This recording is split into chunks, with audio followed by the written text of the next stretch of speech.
Hi everyone. आप देख रहे हैं रामानुजन यूट्यूब चैनल। आज हम लोग पढ़ेंगे इलेक्ट्रॉनिक कॉन्फ़िगरेशन के बारे में। इलेक्ट्रॉनिक विन्यास क्या है, कैसे निकालते हैं, आसान से आसान तरीके से पढ़ेंगे हम लोग कि भाई इलेक्ट्रॉनिक विन्यास होता क्या है। तो सबसे पहले हम लोग इसके परिभाषा को देखते हैं, डिफिनीशन को देखते हैं। The way in which electrons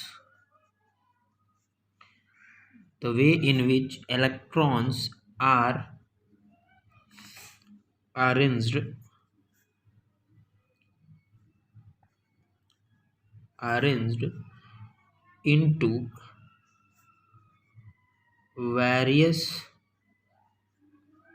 arranged into various orbitals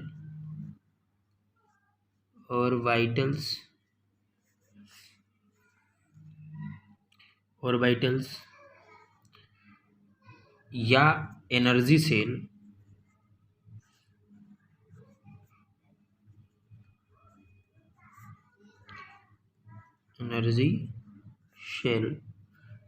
around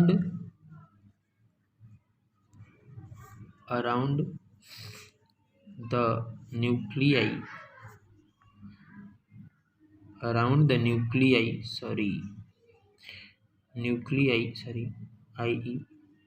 I होता है, nuclei of an atoms are called electronic configuration.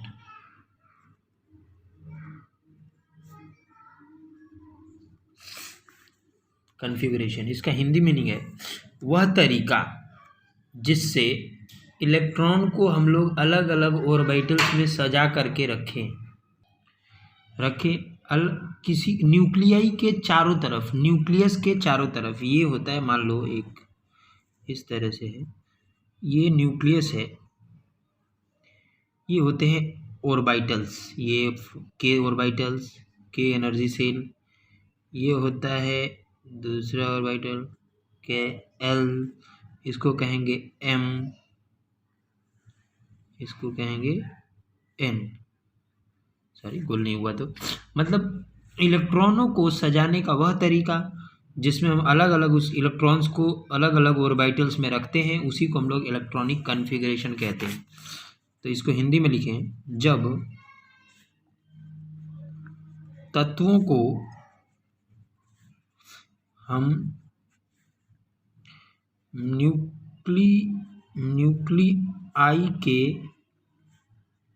Nuclei के चारों तरफ अलग अलग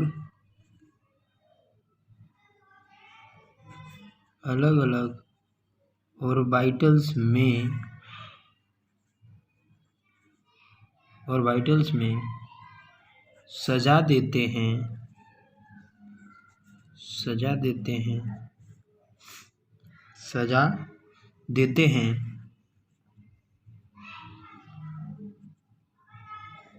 देते हैं इसी को हम इलेक्ट्रॉनिक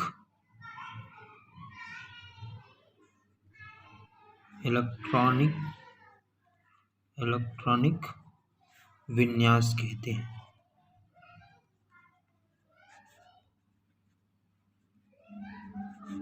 इलेक्ट्रॉनिक विन्यास कहते हैं।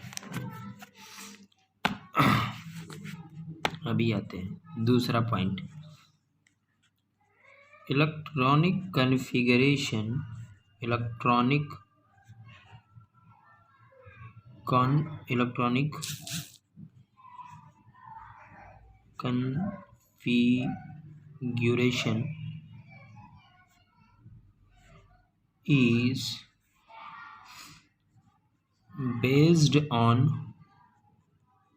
is based on atomic number, यानी परमाणु क्रमांक। जो इलेक्ट्रॉनिक विन्यास होता है वो एटॉमिक परमाणु क्रमांक पे आधारित होता है, एटॉमिक मास पे नहीं। मतलब परमाणु द्रव्यमान पे आधारित नहीं। हमेशा जब भी इलेक्ट्रॉनिक कन्फिग्रेशन निकालेंगे तो परमाणु क्रमांक को याद करके, परमाणु द्रव्यमान को याद करके नहीं। तो कह सकते हैं electronic configuration is based on atomic number. Electronic configuration E and C, EC for electronic configuration is backbone of the long form of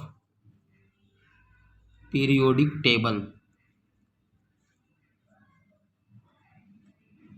periodic table इसको कहते हैं आवर्त सारणी। आवर्त सारणी जो इलेक्ट्रॉनिक कन्फिग्रेशन है उसको पीरियोडिक टेबल के आवर्त सारणी के बैकबोन माना जाता है, रीढ़ की हड्डी मानी जाती है इसे। पीरियोडिक टेबल का अपने आवर्त सारणी के रीढ़ का हड्डी माना जाता है इलेक्ट्रॉनिक कन्फिग्रेशन को। इलेक्ट्रॉनिक कन्फिग्रेशन जो इलेक्ट्रॉनिक विन्यास है is used to find valency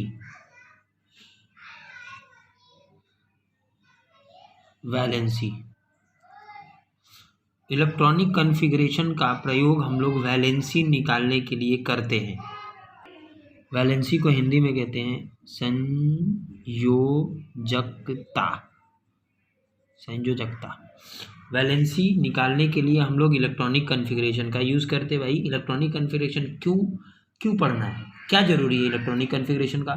तो वैलेंसी किसी भी एलिमेंट्स का क्या होता है, किसी भी तत्व का संयोजकता क्या होता है, इसको जानने के लिए हमें इलेक्ट्रॉनिक कन्फिग्रेशन पढ़ने की ज़रूरत पड़ी। तो अभी कुछ नियमों के बारे में हम लोग पढ़ेंगे, नियम के बारे में अभी पढ़ेंगे, अध्ययन करेंगे। तो फर्स्ट नियम क्या है? रूल यानी नियम क्या है? फर्स्ट नियम देखते हैं। अगर कोई ये एक न्यूक्लियस है, इसके चारों तरफ क्या होते हैं? ऑर्बिटल्स होते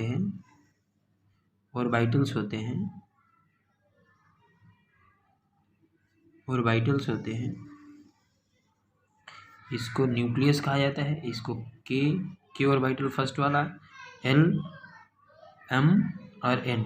तो अभी किस ऑर्बिटल में कितने इलेक्ट्रॉन्स रहते हैं, किस ऑर्बिटल में कितने इलेक्ट्रॉन्स को हम लोग रखेंगे, ये अभी पता करेंगे। किस ऑर्बिटल में कितने इलेक्ट्रॉन होते हैं, के में कितने होते हैं, ये एनर्जी लेवल भी इसको बोला जाता है इसको, ठीक है। के ऑर्बिट भी बोला जाएगा, L orbit, M orbit and N orbit. इसमें के में कितने होते हैं, L में कितने जा सकते हैं, M में कितने जाएंगे, N में कितने जाएंगे, तो ये सब एक फॉर्मूला पे बेस्ड है।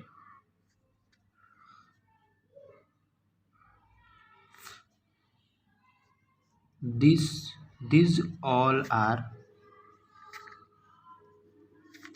based on formulae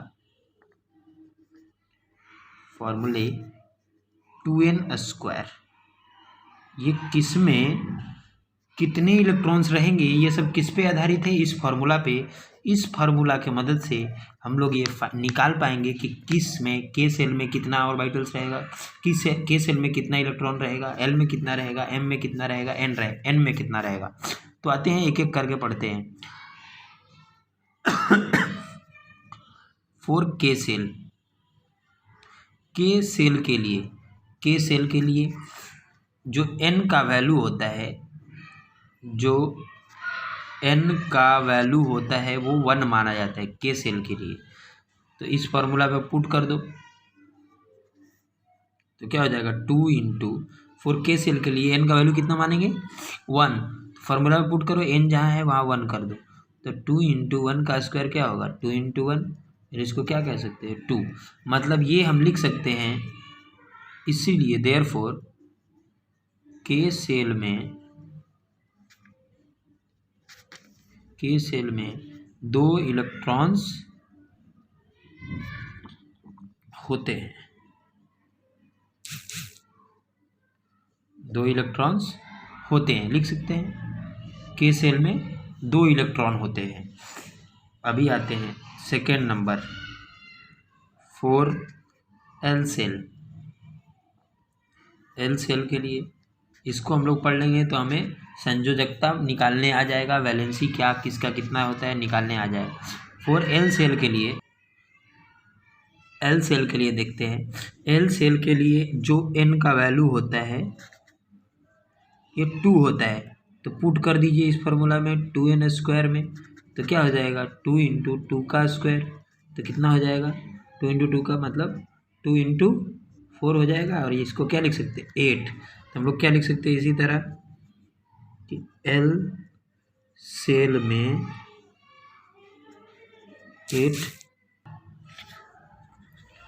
8 electrons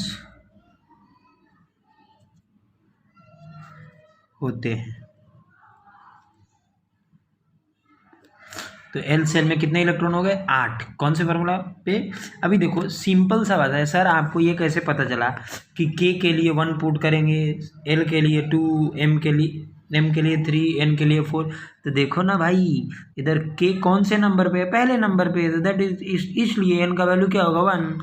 L दूसरे नंबर पे है इसलिए इसका वैल्यू क्या होगा 2, इसमें एन का वैल्यू।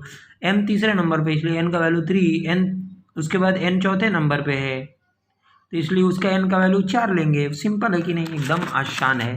तो ये देख लो आप लोग, इसको वीडियो को रोक करके आप लोग लिख लेना। अभी आगे बढ़ते हैं तीसरा नंबर में देखिए 4 एम सेल। एम सेल के लिए अगर देखें तो एम सेल के लिए एन बराबर क्या होगा 2।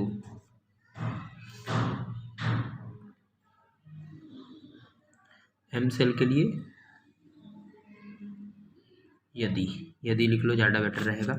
यदि एन बराबर अगर 2 नहीं 2 हो गया है, सॉरी। यदि एम सेल के लिए एन बराबर कितना लेते हैं? एम कौन से स्थान पे? तीसरे नंबर पे। तो एन सेल के लिए अगर एन का वैल्यू 3 लेते हैं तो देखो इसमें पुट कर दो फार्मूले में 2n स्क्वायर। तो यहाँ क्या होगा 2 इंटू 3 का स्क्वायर, ये सब जानते हैं 2, 3 का स्क्वायर होता है 9, 3 3 जा 9, और इसको क्या लिख सकते हैं 18। तो हम लोग लिख सकते हैं देयरफॉर एम सेल में 18 इलेक्ट्रॉन्स होते हैं, लिख सकते हैं। अभी आते हैं चौथा नंबर 4 एम सेल हो गया एन सेल के लिए। 4 एन सेल के लिए आते हैं। तो एन सेल के लिए यदि एन सेल कौन से जगह पे है? चौथे नंबर पे। देखो चौथे नंबर पे 1 2 3 4, तो एन का वैल्यू कितना लेंगे इसके लिए 4। पुट कर दो इस फार्मूले में 2n स्क्वायर में, क्या हो जाएगा 2 इंटू 4 का स्क्वायर, तो क्या हो जाएगा 2 इंटू 16 और 16 2 से कितना हो गया 32। एन सेल में 32 इलेक्ट्रॉन आएंगे, तो लिख देंगे देयरफॉर एन सेल में 32 इलेक्ट्रॉन्स होते हैं। एन सेल में 32 इलेक्ट्रॉन होते हैं। अभी